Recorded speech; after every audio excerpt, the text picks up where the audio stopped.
All right, good afternoon. Welcome to UT Austin. My name is Jay Hartzell, and it's my honor to serve as the president of this great university. And we're really excited to have you here today.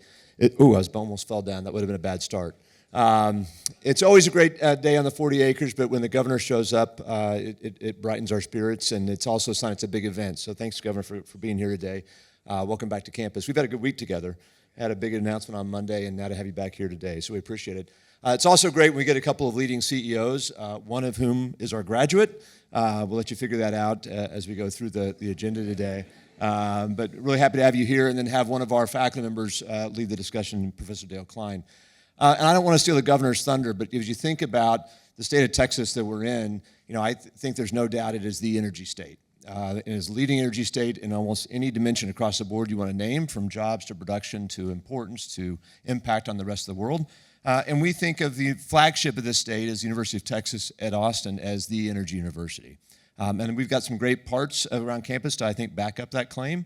As we've launched the strategic plan for the university and talked about where we want to head as a university, energy is one of three areas we called out, along with healthcare, what we talked about on Monday, but also technology. And so you think about the importance of providing clean, safe, reliable energy to the rest of society. It enables all of what we do, and it's incredibly important. As a university, we're blessed with some great assets, like the top-ranked petroleum engineering department. Depending on the poll you look at, the number one or two program in geology in the country, one of the top nuclear and radiation engineering programs in the country, which you'll get to talk about those topics today. But we have a real goal to make sure we continue to do all we can as a university in this space. I think people often want to pigeonhole our energy conversations on campus as, is it going to be this or that? And we've come out and talked about more as an and, not an or. If you think about what society needs, it needs all sources that we can find that can be that clean, reliable, safe source of power. So part of our effort then as a campus was to appeal to the legislature, and this year we were very pleased, thank you, Senator, to get $18.5 million from the legislature to do work around a molten salt reactor. And our campus will generate a digital version of that reactor to help, we hope, speed innovation and discovery in the nuclear space. We also have our own nuclear reactor. The old version, I think, used to be just across the street here.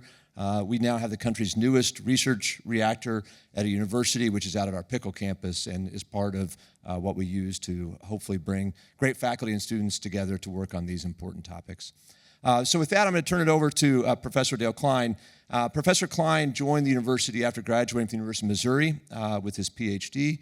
He rose through the ranks here, became a full professor, and then I think the recurring theme of Professor Klein's career is we loaned him out. And so we first loaned him out to the federal government, where he was an assistant secretary of defense, working on nuclear, biological, and chemical defense. Then President Bush asked him to serve as the chairman of the U.S. Nuclear Regulatory Commission, and he took that position, I think, around 2005. And then came back to the university, and then was loaned out to the university's system, where he became the vice chancellor for research for the entire University of Texas system. Served there for about 10 years, and then just joined back on campus last year. So, Professor Klein, we're thrilled you're here today, thrilled you're back on the 40 acres, and with that, I'll turn it over to you. Thank you.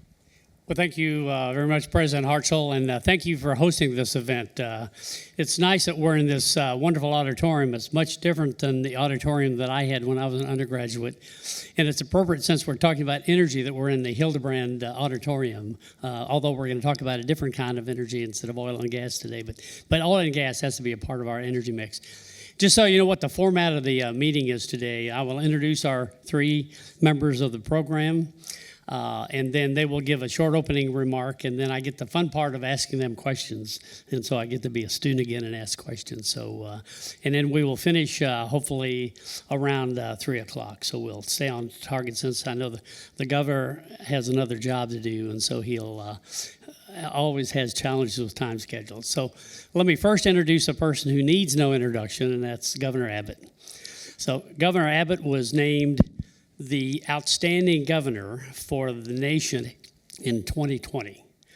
And he has always been striving to work hard for the values that Texas holds dear.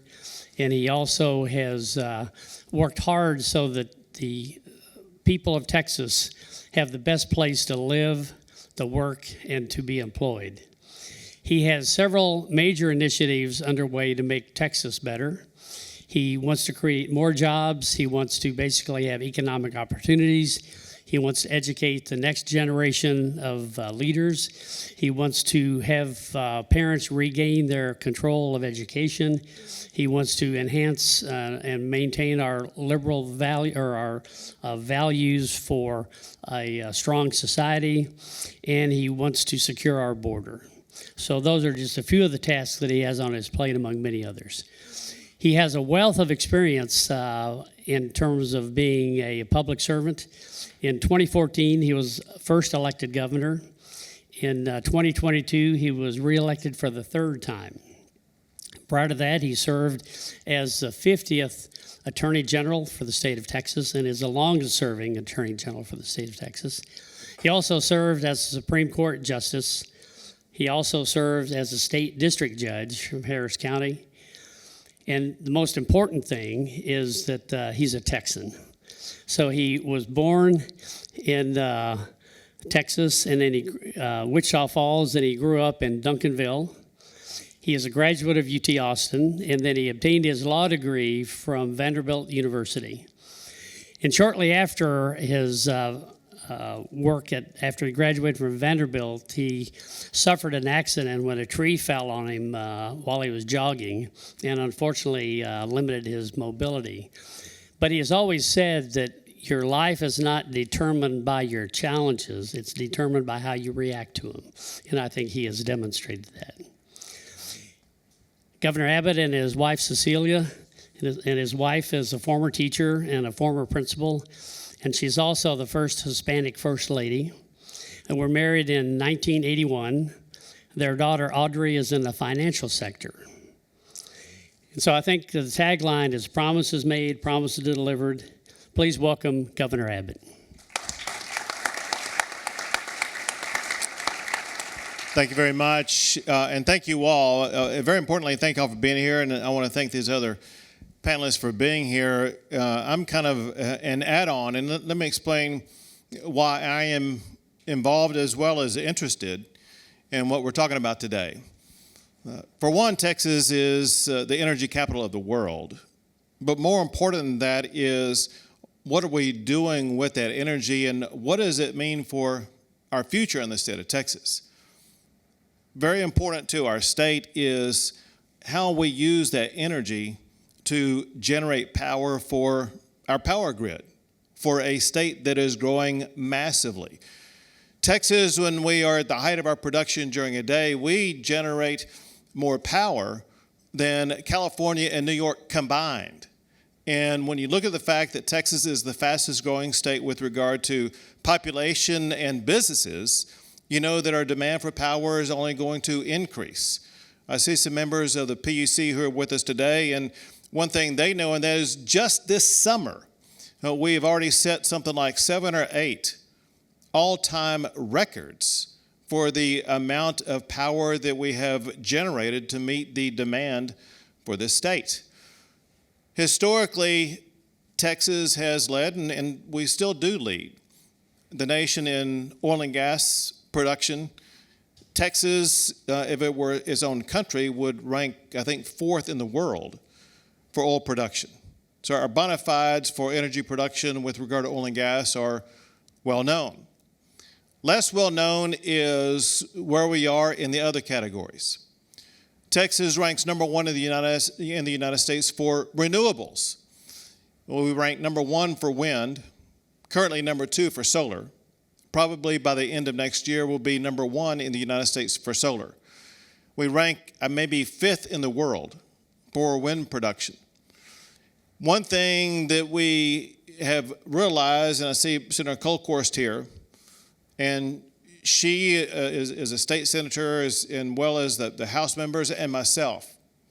One thing that we focused on this past session is ensuring that we would be able to produce more energy that would lead to power generation in a category that's called dispatchable power.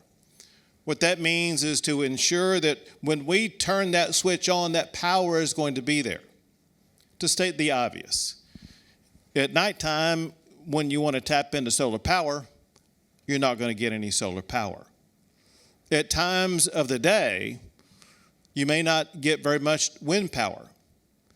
If you were to look at our power grid, and I will tell you one thing that a governor does that most people would not know. There is an app by ERCOT that I have on my phone. One thing I do 7 days a week, several times a day, is to look at that app. And it sounds like you're looking at your app, and I'm going to call out something. So pull it up. Tell me how many megawatts of wind power we are generating right now. Do you see it? And Wally's coming up with that number, which is easily findable, and it looks like Staples is tapping into it also. So here's the deal. We have the capability of generating something like 35 or 40,000 megawatts of power. At sometimes during the hottest days like today, as we speak later on today, at the peak power demand, like at about 4 o'clock this afternoon, we're going to be generating about 2,000 or 3,000 megawatts of wind, like less than 10% of what our capability is.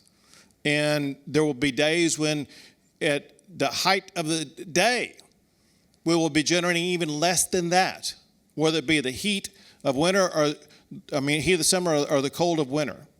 As a result, we need more dispatchable power generation. One form of that is natural gas. And that's why Hildebrand would be so happy, because we're going to be needing more natural gas. But important to our conversation today, one thing that we are looking at with a keen eye is the ability to expand, maybe dramatically expand, our capabilities with regard to nuclear-generated power.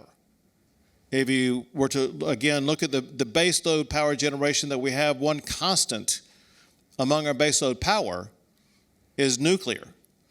And we're going to be studying and evaluating the reliability, the safety of nuclear power. And if it passes all the tests, we will be looking to dramatically expand nuclear power in the state of Texas for the primary purpose of providing reliable, dispatchable power to our grid.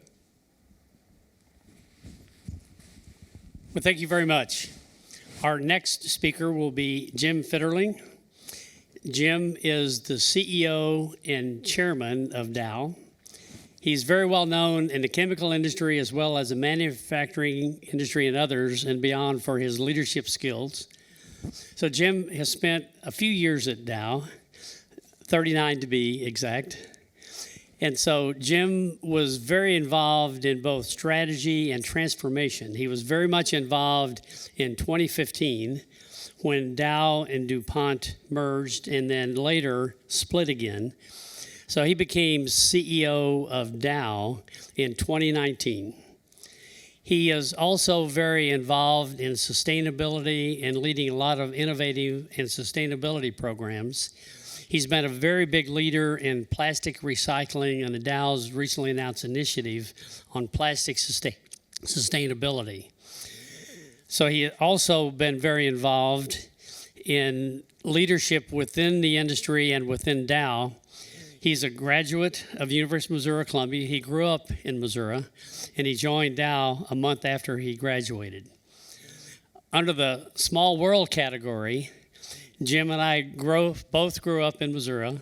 We both grew up on farms. We both attended the University of Missouri-Columbia. We both had a degree in mechanical engineering, and we even had the same undergraduate advisor. Now, rumor has it I may be a little older than Jim, but that's... So would you please welcome Jim Fitterling? Thank you, Dale. I appreciate that. Governor, thank you for being here today. And Clay, I'm really happy to be working with you on this project. Just a little background from Dow and why is Dow involved in this? I think one of the biggest challenges that industry faces right now is the pressure from the public to decarbonize its footprint. Petrochemical industry is no different. We're one of, you could say, 7 or 8 energy-intensive industries that make all of the things that we're going to need more of in the future. Think about steel, aluminum, glass, get into the mining industry, cement, ourselves in petrochemicals. About 98% of everything you use today or come into contact with today will be touched in some way by our industry. And yet there's a lot of voices out there that say, well, we don't need that industry in the future. Actually, the opposite is true. If you want more electric vehicles, if you want more wind power, if you want more solar power, if you want more nuclear power, you're going to need more of us. And as the world develops and the middle class develops and population continues to grow, we need more. So our challenge has been, how do we decarbonize our footprint and grow the company? Because we need to do both those things. As we look at it, we generate about 8 gigawatts of power ourselves. About half of our power and steam, power and steam is natural gas. And then the other half of the natural gas we use are furnaces to fire ethylene crackers to make ethylene and propylene, two of the biggest building blocks in the chemical industry. On the power and steam side, what the governor talked about is ratable, reliable, dispatchable power is job number one. We have billions of dollars of heavy equipment hanging on the end of that power supply, and we can't stand even a millisecond of an interruption in that power. So while most of the discussion around decarbonization has been around the utilities industry and what you use at home, the reality is the challenge in the industrial sector is just as big, if not bigger. We use a lot of renewables today. We have contracts for almost a gigawatt of renewable power as a company. However, we face the same issues the governor talked about. We can't access that all day, every day. And so we have to have our own baseload reliable power because we run 24/7 operations. So as we look at the future, we developed a plan during COVID.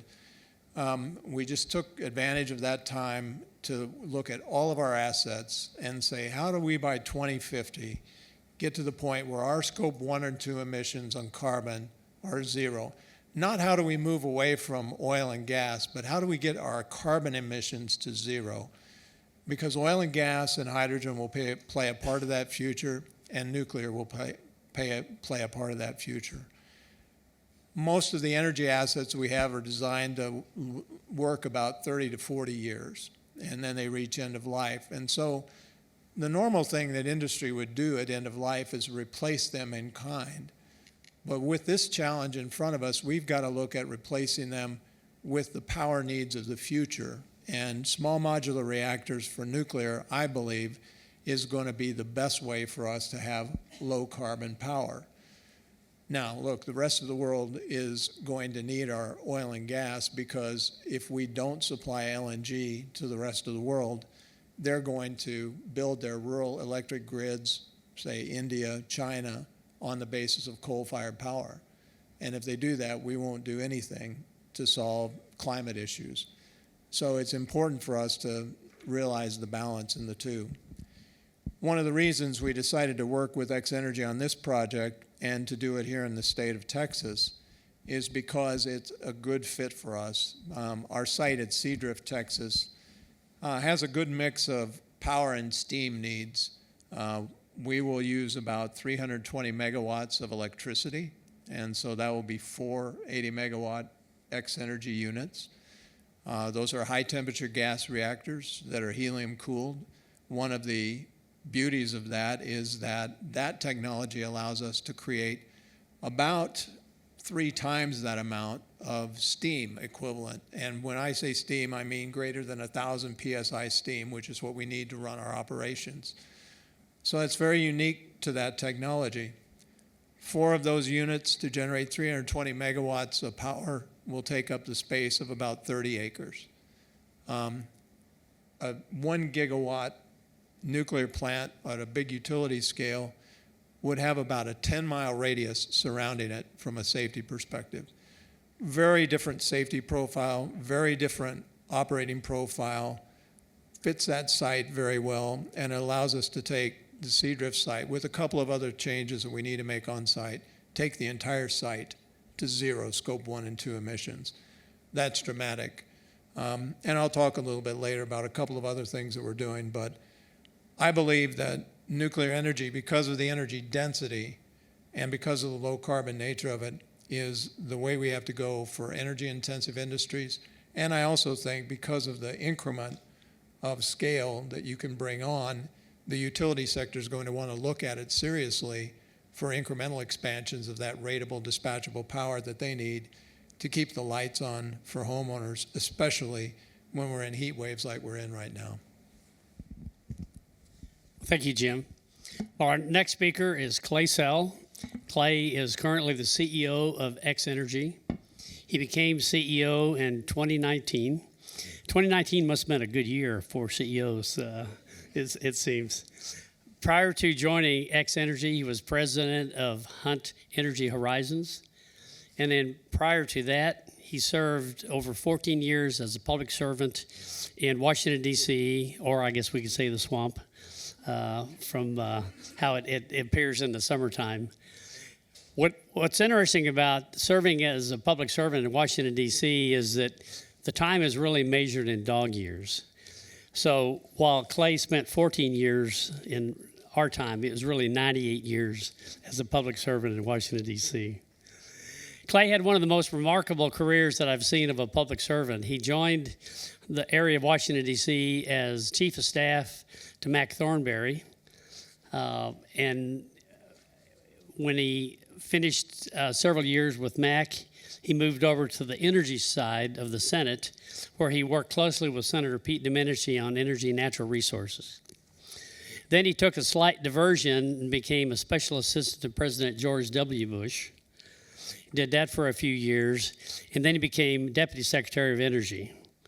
And then after that, he came back to the country of Texas, where he now has a stable life. So Clay is originally from Amarillo. He received his law degree from the University of Texas at Austin, I think a school we've heard about. And he also received an undergraduate from Texas Tech University. Please welcome Clay Sell.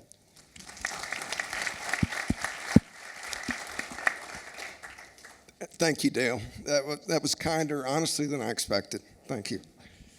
Governor, it's a pleasure to be on stage with you. It's a pleasure to be with you. It's my honor. And Jim, thank you so much for your partnership, and it's always a pleasure to appear with you.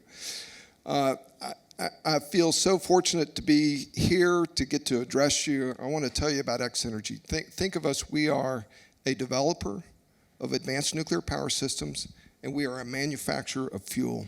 One of the special things about our technology is this special ceramic and graphite encased fuel.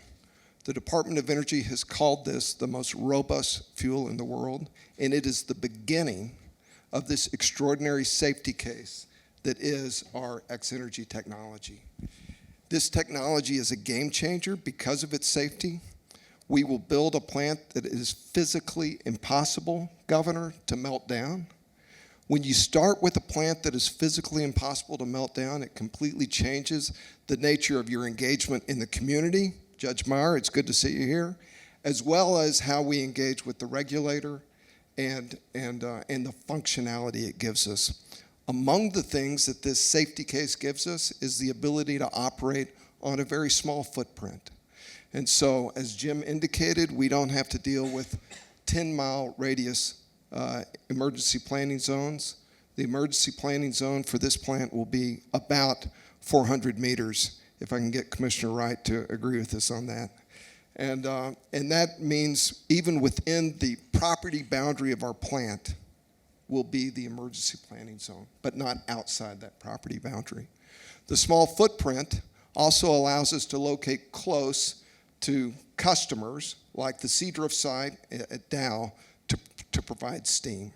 As Jim indicated in his earlier comments, we produce very high quality, high temperature steam out of the reactor. It's unique to our high temperature gas reactor design. And we will be able to deliver that to the site at Seadrift, where it will be sorted into 5 or 6 different specs and used in plant operations. Each of the 4 reactors we build there will also produce electricity for both to meet the power needs of the plant, and the difference will be available to inject into the Texas grid. Now, 2 days ago, I was sitting in my office in my hometown of Dallas, my current hometown, and I was reading the front page of the Dallas Morning News. and it quoted the head of ERCOT, who said Texas has become too dependent upon renewables. I love Texas's leadership in energy, in oil and gas, in wind, and in solar. But the grid needs reliable, dispatchable, spinning reserves in order to stabilize and improve the grid and ensure no matter what happens, in what temperature environment, at any hour of the day, when you flip the switch, the power is going to be there. It's my view that based on this incredible technology that we will first bring to the marketplace with Dow in Texas, that this technology will change the way the world thinks about clean, firm, dispatchable power that will provide the reliability that the grid needs and the sustainability that customers are demanding from their energy providers. I'll just close with one final comment, Dale. The unofficial or official slogan of the University of Texas is what starts here, changes the world. Texas has always been the global leader on energy. Houston is the energy capital of the world. It is with tremendous pride that we bring this innovative technology to a short drive from the energy capital of the world to the state of Texas. I do believe the technology that we will demonstrate here will be the first of many, many hundreds of plants that are built, not just in Texas, but around the United States, around the world. What is happening here in Texas really will change the world. Thank you. Well, thank you, Clay. Well, let me start with the first question for Jim and for Clay, and we'll let Jim answer first. But tell us a little bit how this project got started. You know, clearly there are several small reactors that are available. You had some choices, and I know Clay is very energetic, and so he probably made a good sales pitch. But just if you could start, Jim, and then Clay, if you could talk, how did this project really get developed? Really, it started more than a decade ago when this was a research project in the Department of Energy. And Dow was in the chlor-alkali business for the longest time. That was the chemistry that started the company.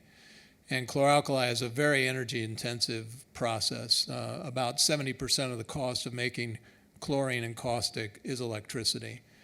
And so we were looking at longer term how to have low-cost, reliable power, and working with DOE, you know, I would say 14, 15 years ago, not necessarily looking at low carbon emissions, but looking at more low-cost power. And then obviously as the world has changed, the pressure on low carbon has increased, and so it really fit both bills. I mentioned before, you know, we also have to take a look longer term at all of the energy uses. We've been big proponents for many years of an all-of-the-above energy policy, so there is a role for oil and gas to play. And I mentioned, you know, half of our energy needs are direct-fired furnaces, direct-fired with natural gas. And making ethylene and propylene is kind of an interesting process because when you crack ethane to make ethylene, you make ethylene and you make two byproducts, methane and hydrogen.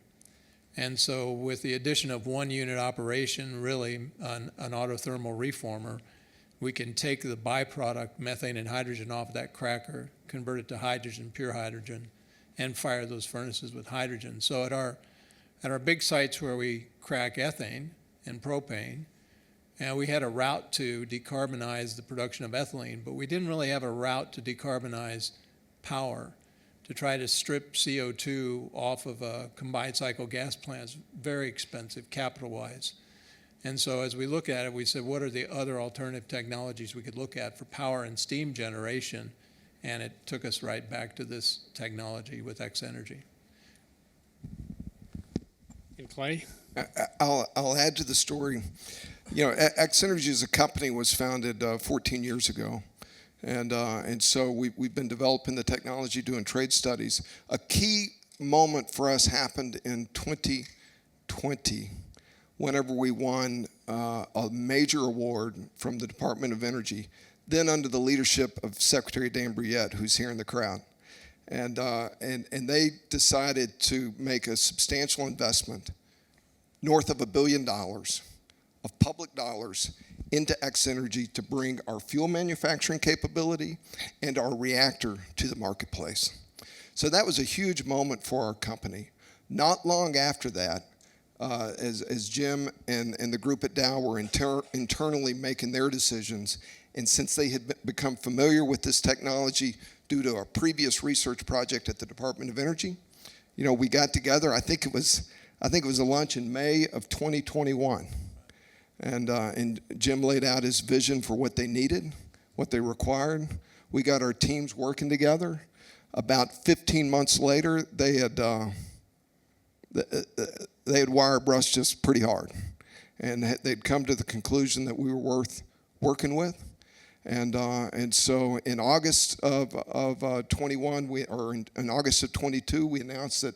Or Dow announced that they were going to build an XE100 on the U.S. Gulf Coast, at which time the competition broke out.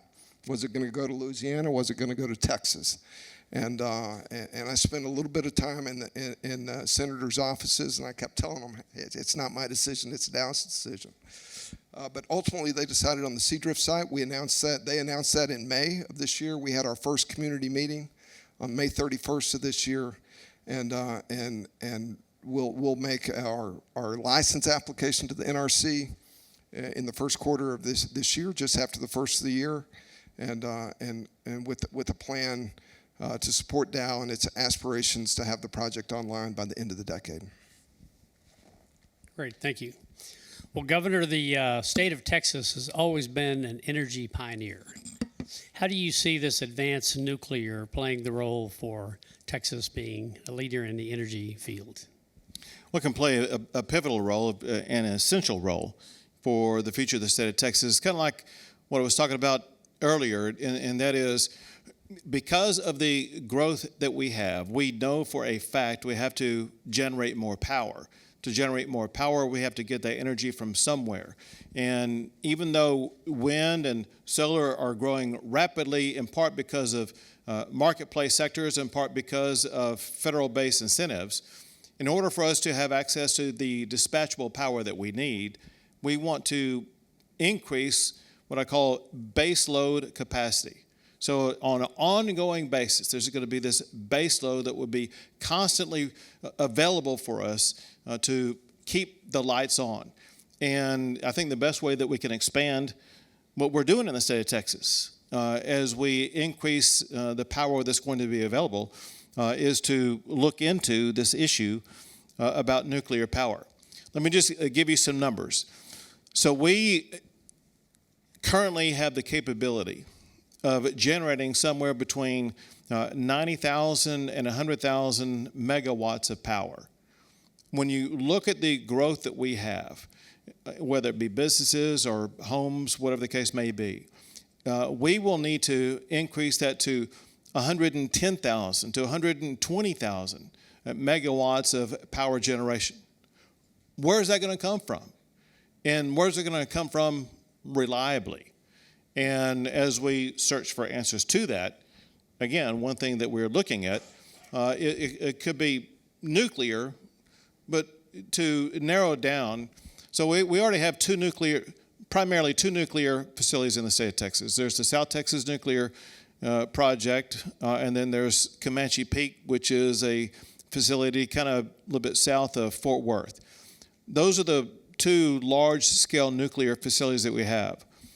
What they're largely talking about here is one thing that we're taking a look at, and that's small modular nuclear reactors, which would not be as broad scale as what we already have in place, but would be more nimble about where it could be located. And maybe, I'm guessing and hoping, quicker to make, right? And you can answer that. Yes, All sir. right, good.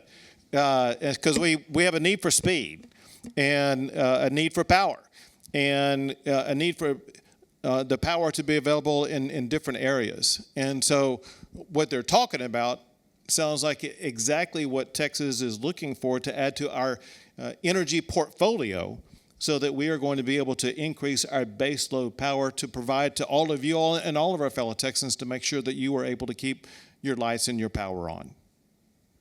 Well, thank you, Governor. Well, Clay, you talked a little bit about the safety of your plant. Could you just talk a little bit more about the safety and how your plant works, and then what's the business case? Yeah, it starts with the fuel, and I told you it's made this has little kernels of uranium in it. Not this one, but surrogate material in this one, and they're wrapped in coated in ceramics and graphite, and that does two really important things. The ceramic and graphite material cannot melt at any temperature it would see during the reactor life. Number two, that ceramic and graphite coating retains all of the waste products that are produced during burnup. It keeps them retained in this fuel form, which eventually becomes the waste form, and it keeps them out of the biosphere in which you and I live.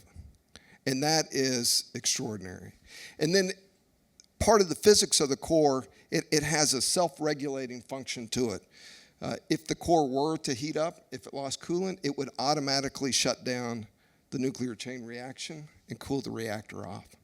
So it's really amazing technology. It's been proven around the world. This technology has a long operational and regulatory pedigree. One of the reasons we were viewed as the next generation technology closest to the marketplace was because the tremendous amount of work the Department of Energy did with Dow and other partners 15 years ago. This fuel form is qualified. The NRC has spent a lot of time addressing the issues that they will have to resolve in the case of our permit, and it really puts us on track to be the first SMR deployed anywhere in the world outside of China or Russia. And if Jim would prefer to buy a U.S. technology rather than a Chinese or Russian technology, we're the place to go, and we are very pleased that they chose us. Well, thanks, Clay. What Clay talked about, as the reactor gets hotter, it is more difficult to make those chain reactions to occur. And for those recovering regulators like me, that's called a negative reactivity. And so it does a little bit self-correcting. Now, the counterpart of that is Chernobyl. Chernobyl had a positive reactivity on temperature, so as it got hotter, there were more reactions, which made it hotter, which made more reactions. And so that particular reactor had a very unstable form of operation that X-Energy's reactor does not. So that's good for you. I appreciate that important distinction. Okay, the next question is for you, Jim, and it's a two-part question. One is, what really drove you to go this route? You talked a little bit about the CO2 and being net zero by 2050, which is going to be challenging. But could you talk about what drove you to that decision and also the timeline that you're looking at? Yeah, I think two things. We use about half of the hydrocarbons we use are as feedstock, so they don't get combusted. They actually get converted into plastics, foams, other materials that you use every day. And the other half we use in combustion. And so as we look at energy balance long term, we look at energy and feedstocks both. We have to look at what's the best use of those materials. I think the world would like to see us combust less of the fossil fuels, but we're going to need more fossil fuels for feedstocks for the products that we make. So I think nuclear helps us take a competing demand out of there and helps us look at power and steam and say we can satisfy that and decarbonize that in the most efficient way. The other thing I mentioned before is energy density. If you think about where we're going, natural gas is a direct fuel, and natural gas direct fired combustion for like a furnace like we would use in an ethylene cracker is a pretty dense form of energy. Hydrogen actually goes the opposite direction from an energy density standpoint. It's about the third the energy density.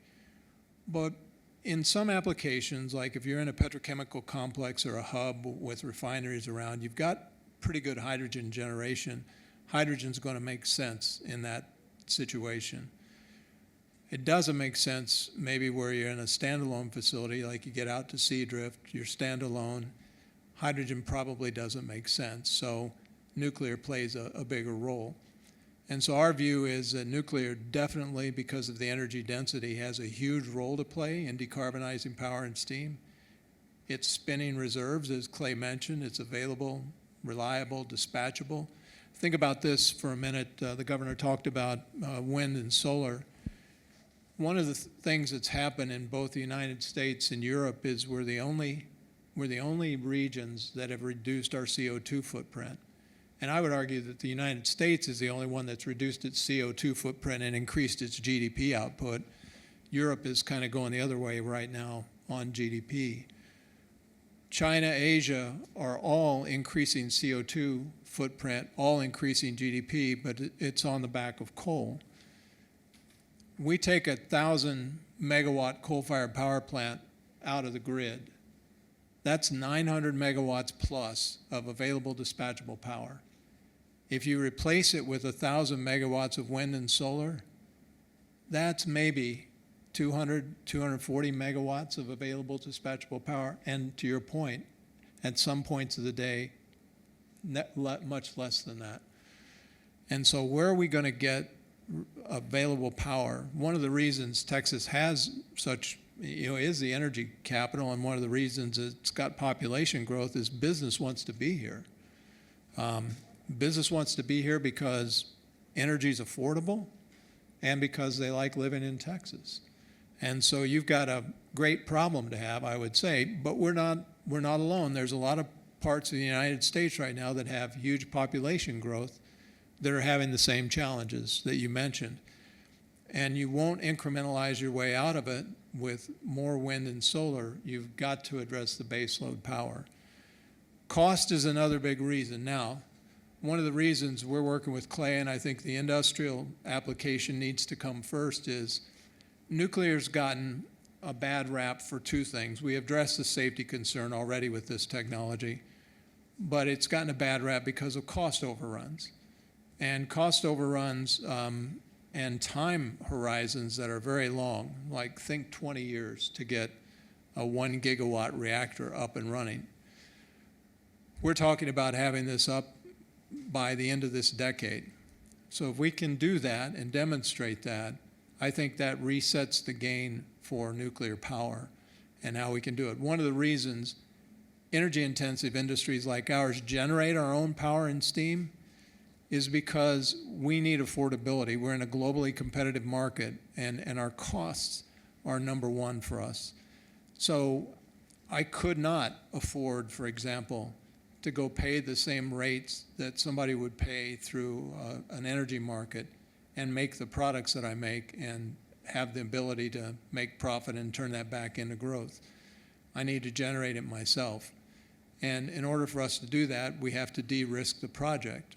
And so we've got a great partnership right now with X-Energy, ourselves, DOE, and now the state and the county working on everybody playing a role in how to de-risk this and get it up as quickly as possible. The Department of Energy is making it possible because they will foot the bill for part of the capital for this first demonstration reactor. We obviously are going to bring our engineering expertise into it. And I mentioned to Dale earlier, when shale gas took off here in Texas, we were a first mover in big investment down in Freeport, Texas, for an expansion of capacity. One of the first expansions of capacity that happened in this country for almost 2 decades. And it has been one of the most successful projects that was done during that time period. I think bar none, we have the ability to execute big projects, and that's the reason Clay chose us. And we'll divide and conquer, obviously, on this. Clay's team has taken the lead on the nuclear core of operations. We're going to take the lead on the non-nuclear side of things. We're going to work heavily with the DOE and the NRC to make sure we get through the permitting process and do all those things right. And we've had great support from the state of Texas and from Calhoun County in order to bring this project here. I think it's a real recipe for the future of small modular reactors, and I think small modular reactors are a huge part of the future of nuclear energy going forward. And I hope that some of the things that we demonstrate will also make it possible for even large-scale nuclear to be viewed in a different light than it is today. Well, thanks, Jim.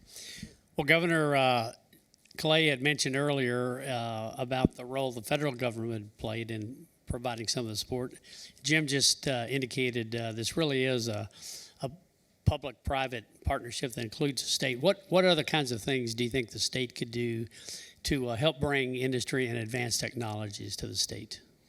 Well, there's several. First, let's use the word partnership. So one thing about Texas that Jim and others have alluded to, and that is that Texas has ranked number one for the most new economic development projects for 11 years in a row. We lead the nation for the most job growth. And the reason why I highlight those factors is there's a reason why Texas has proven to be more successful than other states as it concerns economic development. And one of those factors is that Texas truly partners with our businesses. Because one thing we realize is an easy fundamental fact. When Dow succeeds, Texas is going to succeed. We had a conversation before this, and I was urging him to move as fast as possible in what he's doing, because we need him to be able to generate that power, because that's either going to be more power on the grid or less power taken from the grid. And so we're kind of working partners in this, as we are with regard to other endeavors in the state. That said, there are several, let's say, more concrete things that we can do. The first is we need to publicly open the door to the public about the interest the state of Texas has in small modular reactors. When I first became governor, this was something that I really don't recall people in the Capitol talking about. I don't recall the private sector talking to me about it. It did not seem to be an issue that was on the table. And so the first thing we need to do is to let everybody, whether they be in the industry, the public sector, the private sector, know that this is an issue that Texas has a keen interest in. Second thing we need to do is something that I did earlier today. I issued an executive directive to the Texas Public Utilities Commission to immediately commence a working group to study the feasibility, the reliability, the safety of SMRs, as well as what would be the ability to take power generated from SMRs and get it plugged into the ERCOT power grid, with the goal for the PUC to be working with ERCOT and others to ensure that we can use these small modular reactors as a way to dramatically expand our power grid capabilities.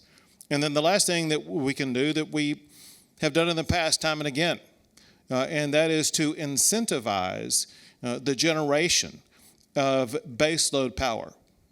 One thing that Texas has done since long before that I was governor, Texas has provided different types of incentives for different types of economic development in the state. Those economic incentives were realigned in this last session to be a little bit more narrow and focused, to focus on strategies that will truly benefit the future of the state, especially in smart strategies such as improving the power grid. We want to incentivize more power generation. And the reason why we want to incentivize it is because we need more of that dispatchable power right now, not 5 years from now. And the only way to get it going is to kickstart it. And the way to kickstart it is with that executive directive to the PUC, Public Utilities Commission, today. And then Texas working very aggressively with, again, both the public and private sectors to make sure that we are working as swiftly as we can to evaluate the ability of adding SMR-generated power to our grid. Great. Thanks, Governor. Yeah, maybe the other thing you could do is sign a directive to encourage Clay to move his manufacturing facilities for the small modular reactors to Texas. Made in Texas is the best brand in America. CEO already lives here. Well, the next question is both again for Clay and Jim, and we'll let Clay go the first on this one. What do you think the future holds for SMRs, both in the U.S. and abroad, and what keeps you awake at night? What do you think the biggest impediment to success is? Same thing for Jim in terms of what the biggest impediment for success. I think small modular reactors will change the way the world thinks about baseload, dispatchable, clean, firm power. That's what I believe. And I've believed that for a long time. And I knew the moment that we were in today was coming. Those of us at X Energy saw it, perhaps before others did. And we planned for this day to have our technology ready. Governor, I wish we could have it to you in less than 5 years, but we'll get here as quick as we can. But we were ready for this moment. Again, what starts here in Texas is going to go to across the Gulf Coast petrochemical sector. The project that we're doing for Dow, we can do for others that need both steam and electricity. So I see a future of tens and tens of projects without even leaving the state. I see projects with electric utilities in the U.S., in the UK, and Canada. Those are the three markets where we are today, Governor. And again, data centers, for example, one of the biggest areas of growth. Data centers need clean, firm, 24/7 power, and their customers, again, are demanding that it should be clean. Nuclear is a great solution. How many data centers are under construction in Texas today? And so that's a huge opportunity. What keeps me up at night? What keeps me up at night is the very issue which Jim identified in his last comment. The ability to build these projects on time and on budget. That is what has held the nuclear industry back in North America. We name that problem, we acknowledge that problem so that we can go about every day solving that problem. And the way we solve it is with a very different kind of machine. Again, when you start with a machine that can't melt down, it allows us to reduce the required number of safety systems on that reactor by 80 to 90%. So it's a simpler, more elegant design. Fewer parts. It is built in a factory. The components are delivered to site, and construction really becomes assembly measured in a period of months instead of stick-built construction measured in the period of years or decades. So our technology lends itself to solving the project delivery problem, but the number one thing on project number one is the opportunity to work with an organization like Dow Chemical. Dow builds mega projects, multiple mega projects every year, and they are motivated for economics, quality, and reliability. It's an extraordinary opportunity to get to work with them, and I think there is no entity in the world that is better qualified to de-risk the delivery of these projects on unit number one than Dow. That, along with our partnership with the Department of Energy to mitigate these first-of-a-kind risks, gives us great confidence that the project here in Texas will be wildly successful and replicated hundreds of times before I leave my position as CEO at X Energy. Yeah, Dale, the thing I would add, so first, safety is first and foremost, and so we wouldn't be looking at the technology if we didn't think it was absolutely safe. And remember, our people live in the communities where they operate, so they want to make sure that they're using safe technology. I would say the thing that we have to work on through this project is to make sure that we have really smart regulation out there. Anytime that regulation gets driven too much to the extreme, so let's say an ideological extreme that wants to ban everything and says no to solutions that are actually viable solutions before they ever have a chance to prove them out, I think is one of the things we have to guard against. that sometimes is what drives up the cost of regulation. You know, put so many hurdles on a project that you have to jump through that nobody could ever overcome them or nobody could ever afford them. We have to find the right balance. The science is very strong for this technology, and we got to make sure that there's a good meeting of the minds between the science and the politics on how to do this in a way that satisfies everybody's needs. So that's what we're trying to do with this project. The industrial sector, it doesn't surprise me, would lead first, because a lot of the things that have led to cost overruns in the utilities have been the mode of operations. And so I think from an industrial perspective, one of the benefits of us leading first is we're going to have a pretty sharp pencil on the cost and the timeline to make this happen. Now, the other side of that is if we don't do this, we will be forced into a situation where we'll have to continue to burn a fossil fuel to make that power and steam, or we'll look at going elsewhere to build these factories. And I don't think that's what we want to do. So those are the things that we're trying to balance. Safety's first and foremost. There's no compromises on safety. And then it's operability, reliability, and cost that have to be balanced. It probably does help to have a tough customer driving those nuclear companies to do it right and do it on time. Yeah, it's look, it's tough. Imagine after situations like you mentioned Chernobyl, we've had the experience here with 3 Mile Island. A whole raft of regulations came out. When I started in Dow, one of my first jobs, I was based in Atlanta, and we had 43 nuclear plants in my territory, and I called on most of them, and they're very, very safe operations. But the amount of regs that came down on top of them just made it impossible to do anything cost effectively. And so in that case, we weren't really balancing what they needed.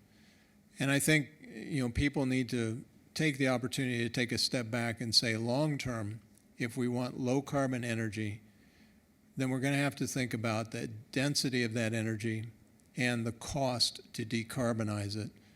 And I mentioned before, if you take a combined cycle gas power plant, which has been a very efficient form of energy, low cost, and you say, I want to scrub the CO2 off of that, that's a tremendous capital burden on top of that. I mentioned using an autothermal reformer on the back of an ethylene cracker to take that methane and hydrogen and convert it to pure hydrogen to fire the furnaces with. One of the reasons we can do that is in an autothermal reformer, we concentrate the CO2 up to a level where we can scrub it out more quickly. And that's why hydrogen carbon capture has a tremendous role to play.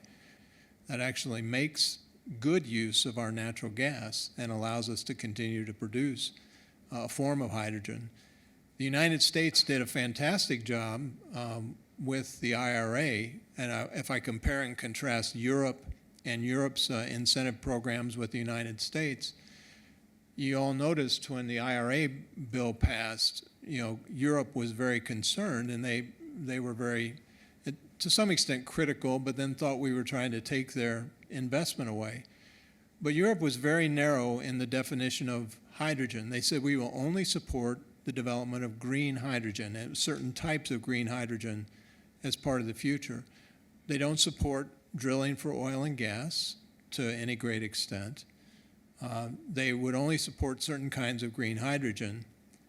Big support for wind and solar, which don't meet the rateability and dispatchability that we need. And no support for nuclear, right? I mean, several states in the European Union have said no to nuclear. Contrast to the United States program, which is we need more alternatives, we need more nuclear, we need all forms of hydrogen. And by the way, when you do that, innovation happens. And when innovation happens, it draws capital dollars in from the marketplace. And the marketplace is flush with capital to go after these kinds of solutions. And they're going to go after the solutions with partners who are going to help them de-risk the technology and prove it at scale. And when we do that, the United States wins. Texas wins because we take advantage of our capitalist market and we put together the kinds of partnerships that we can replicate and scale faster than any nation on earth. That's what's going to make a big difference here. Thanks, Jim. Well, Governor, you get the last question. Obviously, Texas has been a leader in a lot of areas. You've got an example here of two great companies bringing in new technology to Texas. What other kinds of things could you and other institutions, including the Cockrell School, do to help bring more technologies to the state of Texas? You know, it really is collaboration, and it reminds me of something that I can remember. If I think you were here with me at the time for the Army Futures Command, right? Yeah. So there are several examples of how this has operated before. We, the state of Texas, collaborated with the University of Texas as well as Texas A&M and other universities across this region to move the headquarters of the command headquarters for the Army, where they were going to design the way they engage in future warfare. Future warfare is not going to look like it does in locations that you see now. Future warfare is going to be taking place in cyberspace and outer space. It's going to be involved in AI and cybersecurity and things like that. And the Army wanted to find a location that would tie in with the type of workforce that they could tap into that would aid them in the development of the next generation of robotics, the next generation of AI, the next generation of cybersecurity. And with the collaboration of the state of Texas, the university, as well as the private sector. Downtown Austin, on top of the University of Texas System headquarters, is where the headquarters of the Army Futures Command was located. We do things like that all the time, and this is the type of scenario where we could have universities like this and our other outstanding universities in the state of Texas work in collaboration with these two incredible private sector leaders. And this is, one thing Texas stands for.